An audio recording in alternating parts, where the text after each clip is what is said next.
पीर साहेब की जय। विश्व वंदनीय संत सम्राट बंदी छोर सदगुरु श्री कबीर साहब जी, मेरे हृदय मंदिर के आराध्य परम पूज्य सदगुरु श्री महंत साहब जी, पूजा के योग सभी संत समाज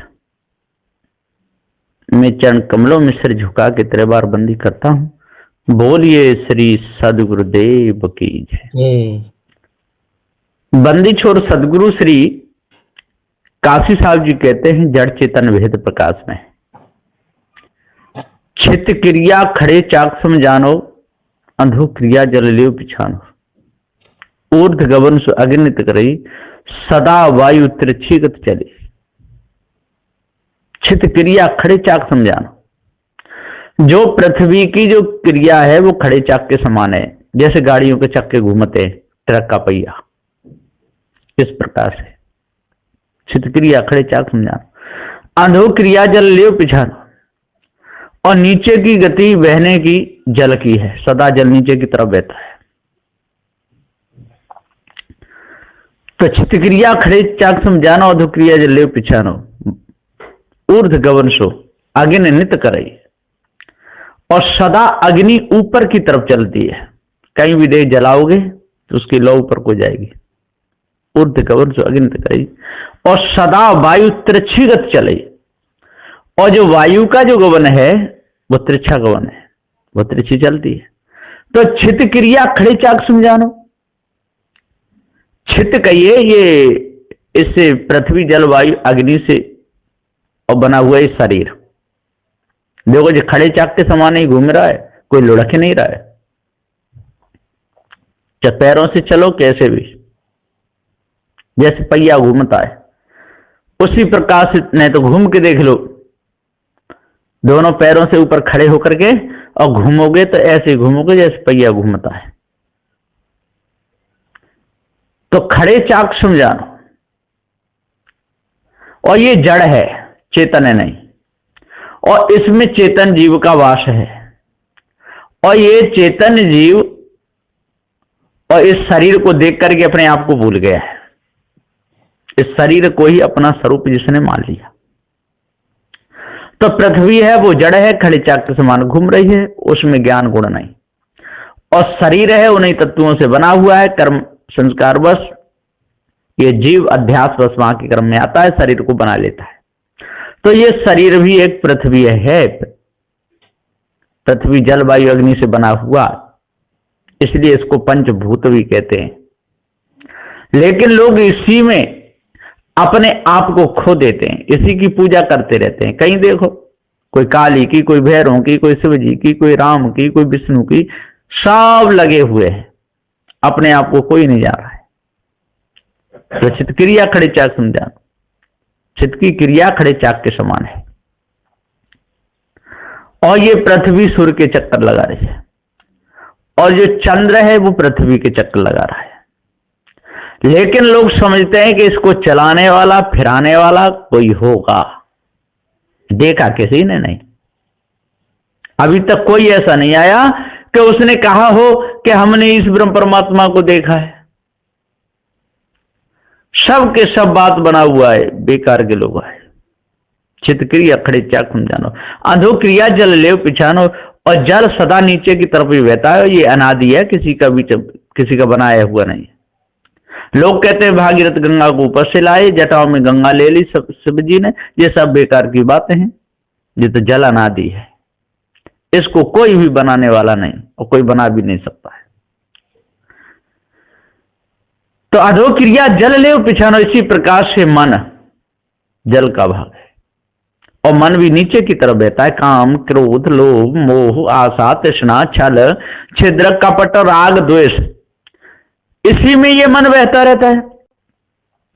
लेकिन हम समझ नहीं पाते इसकी चाल को, धोखे में फंस करके अपने पूरे समय को निकाल देते। ऊर्ध गगन सो अग्नित करे।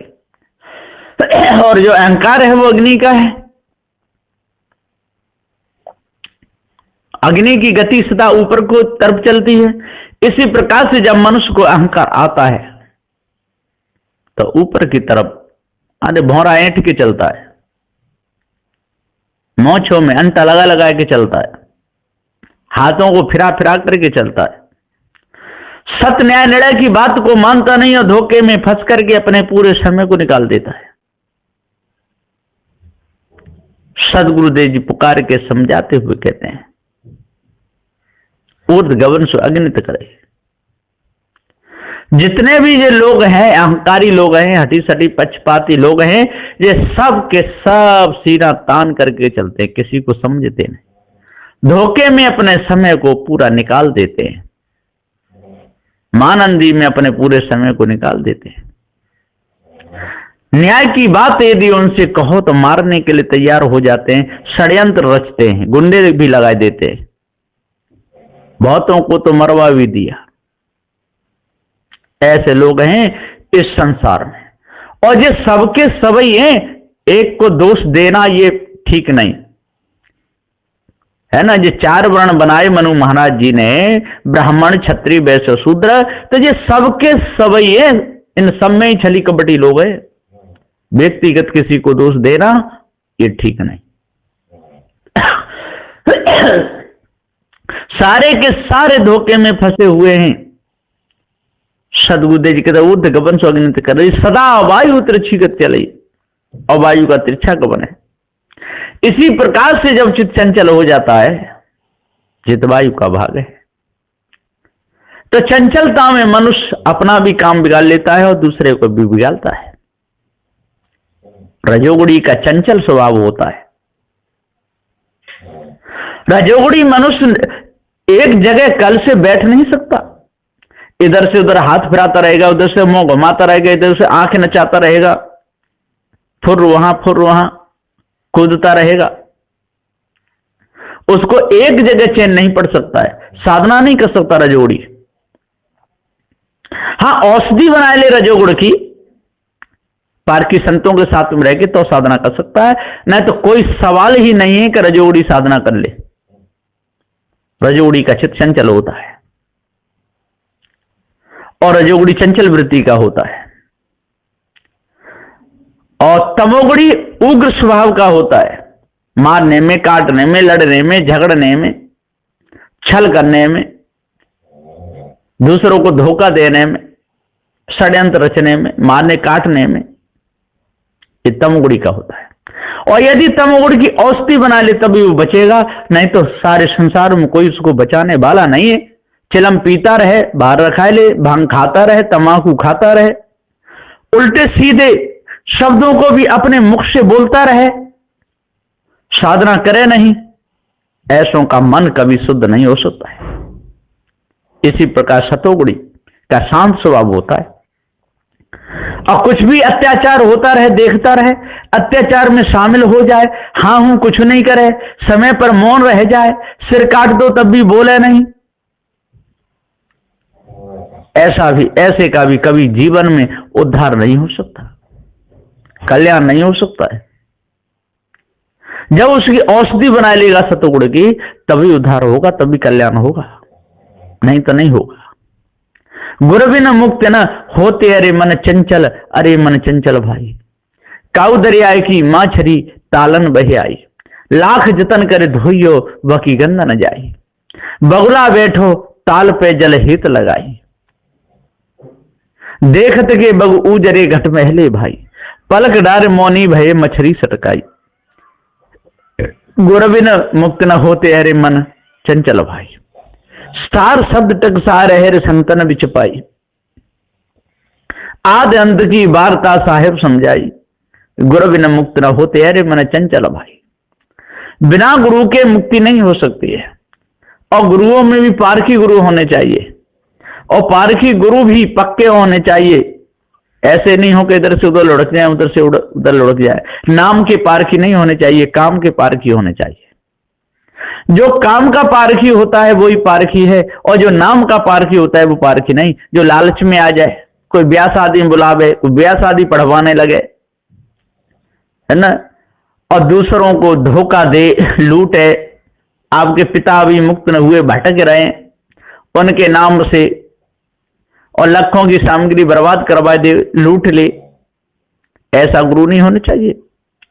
अरे कबीरपंथी गुरु तो होने चाहिए, लेकिन काम का होना चाहिए, बेकाम का नहीं, जो घर गृहस्थियों में अपने पैसे को भर दे, जो घर गृहस्थियों में ही ला ला के देता रहे, समाज को लूट लूट करके अपने घर में भरता रहे, मकान दुकान सब बनवा ले, बच्चों के लिए गाड़ियां खरीद दे, ऐसा गुरु नहीं चाहिए। ऐसा गुरु वो है ही नहीं, वो तो गुरवा है, वो बदमाश है। और जितने ये बदमाश बैठे हुए हैं, ये सब के सब सत्यवादियों को दुख देने वाले हैं, ये राक्षस दानव है। पहले दानव बहुत दुख देते थे, इसी प्रकार से आज भी दानवों की कोई कमी नहीं है।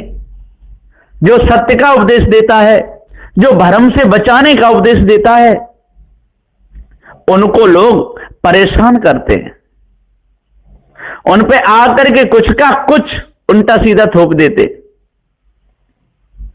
है ना। और पारखी संतों न्याय निर्णय का उपदेश देते हैं, जीव को अजर अमर अखंड है, इसके ऊपर कोई ईश्वर परमात्मा नहीं है, देवी देवताओं के चक्कर में फंस करके आप भूल में फंसे हुए हो। ऐसी बात सुनते ही ये नशीले रोग, इनको नशा हो गया है, ये एकदम मारने के लिए आते हैं, आंख निकालने लगते हैं, उल्टा सीधा कुछ भी करने लगते हैं, यहां तक कहा कि पुलिस वालों पर भी जाकर रिपोर्ट कर देते हैं, और वो भी समझते नहीं। अरे समझना चाहिए, सुनना चाहिए, निरखना चाहिए, परखना चाहिए, क्या चक्कर है, क्या बात है, तब कदम आगे बढ़ाना चाहिए। और इन्हीं भ्रमित लोगों की बातों में सारा संसार आ जाता है। विचार ही नहीं करते कि बात सही किसकी है और गलत किसकी है। ये लोग क्या कर रहे हैं, पत्थरों पे तो पानी डाल रहे हैं और माता पिता को और वृद्धालय में भेज देते हैं। पत्थरों पे पानी डाल रहे हैं, उनके घर में जाके देख लो माता पिता कितने दुखी हैं, उनको तो पूछते नहीं, है ना। बाल बच्चे सब मिलकर के और काली की पूजा करते हैं, और माता पिता को तो लकड़ी लेकर के बाहर निकालते हैं, बाहर बैठो उधर, कुछ कहना नहीं। और घर में भी यदि कोई रोटी पानी दे दे तो कह 4 रोटी खाओ, मौज उड़ा, बीच में बोलना नहीं। अब वो बेचारे जेली की तरह घर में बैठे रहते हैं, 4 रोटी खा ली, पानी पी ला, निकाल बाल निकल लिए, इधर डोले आए, खेत पे डोले आए, उनकी कुछ कोई वैल्यू नहीं। जिस प्रकार से जेल में पड़ा हुआ है व्यक्ति, कोई वैल्यू नहीं, ठीक इसी प्रकार से घर गृहस्थी में जाओ, बड़े बूढ़े हो जाते हैं तो बाल बच्चे उनकी कोई वैल्यू नहीं समझते, उनको पूछते भी नहीं। अभी भी मैंने देखा एक जगह बूढ़ी माता मेरे से बात कर रही थी, वहीं पर उनकी बहू आ गई और एकदम बोली हाँ कर लो चोली कर लो। बेचारी बूढ़ी माता सिमट बिटर की बोली नहीं नहीं बहू, मैंने तेरी कोई बुराई नहीं करी, मैं तो ये कह रही हूं कि मेरे 3-4 बेटा हैं, उनकी बहुएं हैं, बहुत अच्छे सेवा करती हैं, मैं तो ये कह रही थी, मैं तेरी बुराई नहीं कर। हाँ कर ले बुढ़िया बुराई। इस प्रकार से जो लोग धमकी देते हैं, अब बताओ, अब ऐसों को सुख शांति कहां से मिलेगी, कभी नहीं मिलेगी। और उनके बच्चे भी उनको बहुत दुख देंगे, छोड़ेंगे नहीं, कोई भी दुख छोड़ेंगे नहीं। कल मेरे देखते देखते और 1 से 1100 रुपए लूट लिए एक ने, जहां गंगा घाट है, और यहां पर इसको पक्का घाट कहते हैं। यहां पर कल बहुत भीड़ हुई, स्नान वालों की भी बहुत भीड़ रही। तो घाट पर चंदन लेकर के बैठा था एक बेचारा, सीधा साधा नहा के आया, वहां तिलक लगा पकड़ लिया, आपके पिता का शरीर कब से छूटा है, वहां ने बताया। तो आपके पिता तो भटक रहे हैं, तो कैसे छूटेंगे, के लो मैं उपाय बताता हूं, चंदन की जो माला है इसको ले लो, एक तिलक लगवा लो, और आंख मीच के 5 मिनट बैठो, और 1100 रुपया यहाँ चढ़ा दो। वन 1100 रुपया चढ़वा लिए, चंदन की एक छोटी सी माला गले में डाल दी, एक तिलक लगा दिया, बस उसके पिता मुक्त हो गए। देखते देखते ये लुटेरे लोग लूट लेते हैं। अब इनको पारक ज्ञान हो गया, वो लुटने में नहीं आते, और इनको पारक ज्ञान नहीं हुआ, वो सहज में ही लुट जाते हैं। मैंने भी पूछा भैया ये बूंदी का लड्डू कितने का दिया है, कि 11 रुपए का। मैंने भैया और सस्ता कर ले, कि आपको 10 का दे दूंगा। मैंने कि तू हमसे 5 रुपया का एक ले ले, कि मैं थोड़ू ले रहा हूं, मैं तो यहां बेच रहा हूं। तो मैं धंधा कैसा हो जाता है कि अभी कुछ हल्का पड़ गया, पहले तो खूब होता था। बहुत से लोग बेल की पत्ती धरे बैठे थे, वहां 5 रुपए की एक पत्ती दी, तो सदगुरुदेव जी पुकार के समझाते हुए कहते हैं कि ये लोग धोखेबाज। और एक छोटा सा बच्चा बैठा बेच रहा था, वो 1 रुपया में दे रहा था, उसकी कोई नहीं ले रहा था। और जो ठाट बाट से तिलक लगा के बैठा था, उसकी 5 रुपए में भी बिक रही थी। तो सारे संसार में लोग घाट घाट पे लुटेरे लोग बैठे हुए हैं। चाहे काशी, मथुरा, हरिद्वार, नंदगांव, बरसाना में जाकर देख लो, वहां पर जो असली संत हैं, जो असली बैरागी हैं, जो असली सन्यासी हैं, उनको कोई पूछता नहीं।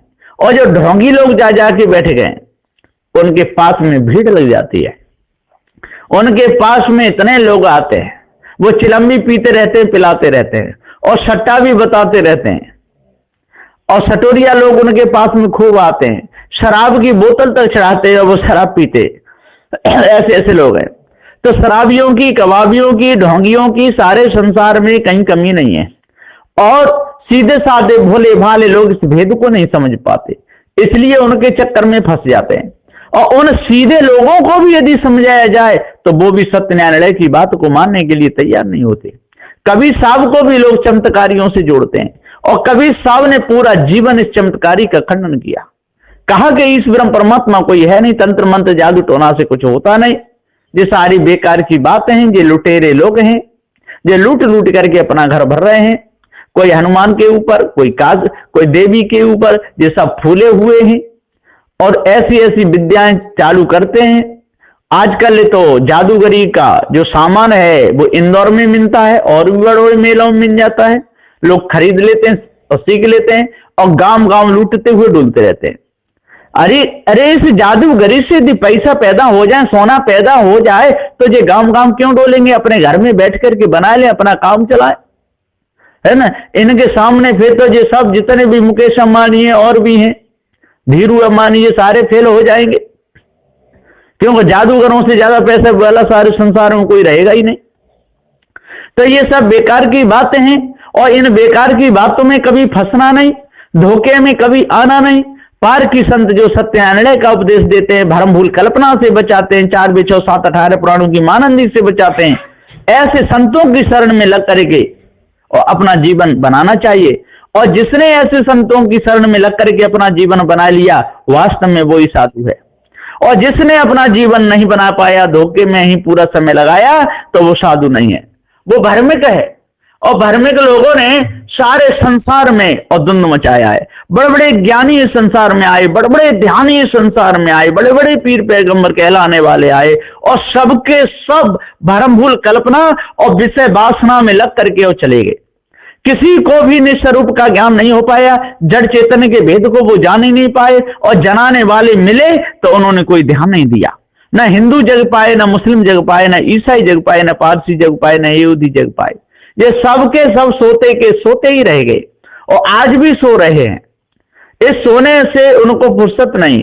सोना सबको अच्छा लगता है, एक तो गले में डाल करके जो सोने की जंजीर बनती है वो सबको अच्छी लगती है, और एक खा पी करके जब नींद आती है तो सबको अच्छी लगती है। इसी प्रकार से विषय वासना भी सबको अच्छी लगती है, और भ्रम भूल कल्पना भी सबको अच्छी लगती है। ये सारे संसार के लोग, जितने लुटेरे लोग बैठे हुए हैं, और जब सत्य न्यायालय की बात सुनते हैं, भ्रम से बचने की जब बात सुनते हैं, तो ये सब के सब अपना और बहुमत बना करके और ज्ञानी संतों के ऊपर आक्रमण करते हैं, है ना। श्री रामाशंकर साहब ने जब सत्य का उपदेश दिया तो उनके ऊपर भी लोग उंगली उठाने लगे।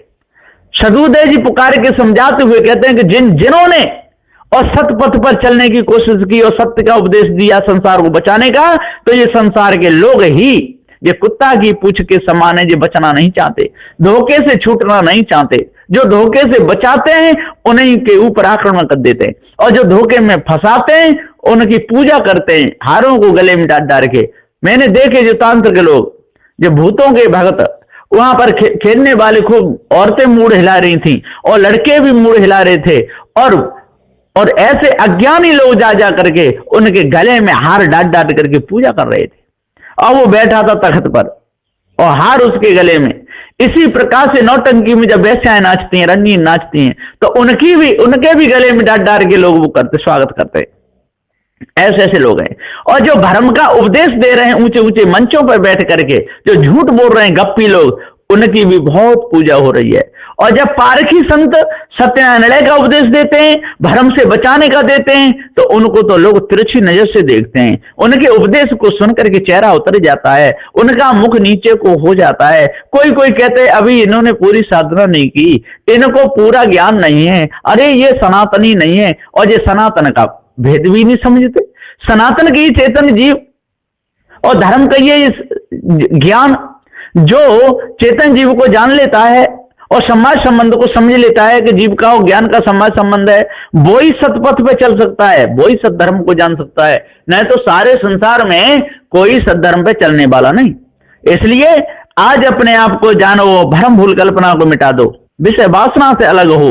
और पारकी संत पारकी भक्त भी आज कम नहीं है, पारकी भक्त बहुत हैं, एक से एक हैं, है ना। इस संसार प्रचार कर रहे हैं।